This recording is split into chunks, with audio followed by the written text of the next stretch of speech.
అస్సాంలో ఒక వ్యక్తి పాలతో స్నానం చేశాడు. అది కూడా చిక్కని పాలు.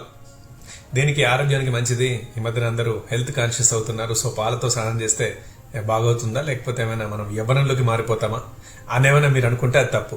ఎందుకు పాలాభిషేకం చేసుకున్నాడో తెలుసా? ఆ రీజన్ చెప్తే మీరు షాక్ అయిపోతారు. ఆయనకు విడాకులు మంజూరయ్యాయి. చట్ట ప్రకారం కోర్టు విడాకులు ఇచ్చింది ఆయనకైన భార్యకి. అందుకు ఆ సంతోషంలో ఇంటికి వచ్చి 40 లీటర్ల పాలతో స్నానం చేశాడు. విడాకులు అయ్యాయి నాకని చెప్పి ప్రపంచానికి ఇలా చాటి చెప్తున్నాడు అతను. ఇంతకీ ఎందుకు ఆయనకు అంత సంతోషం అని అంటే, అతని భార్యకి ఇంకొక వ్యక్తితో వివాహేతర సంబంధం ఉందట. ఆమె ఇప్పటికే 2 సార్లు అతనితో బయటకు పారిపోయి మళ్ళీ ఇంటికి వచ్చిందట. ఆ 2 సార్లు కూడా క్షమించిందట. ఎందుకనంటే ఒక చిన్న పాప ఉంది వాళ్ళిద్దరికి. సో కూతురి కోసం ఆయన తన భార్యను క్షమించాడు. ఎందుకంటే ఇప్పుడు మళ్ళీ విడాకులు తీసుకున్నా, లేకపోతే ఆమెను కోపంతో ఇంట్లో నుంచి వెళ్ళగొట్టినా పరువు పోతుంది. దాని తర్వాత కూతురికి తల్లి లేకుండా పోతుంది అని బాగా ఆలోచించిన తండ్రి 2 సార్లు తన ప్రియుడితో పరారైపోయి మళ్ళీ ఇంటికి వచ్చినా కూడా క్షమించి మళ్ళీ ఇంట్లో తన భార్య స్థానం మళ్ళీ అట్లాగే ఇచ్చాడు. కానీ ఆమె నిలుపుకోలేకపోయింది.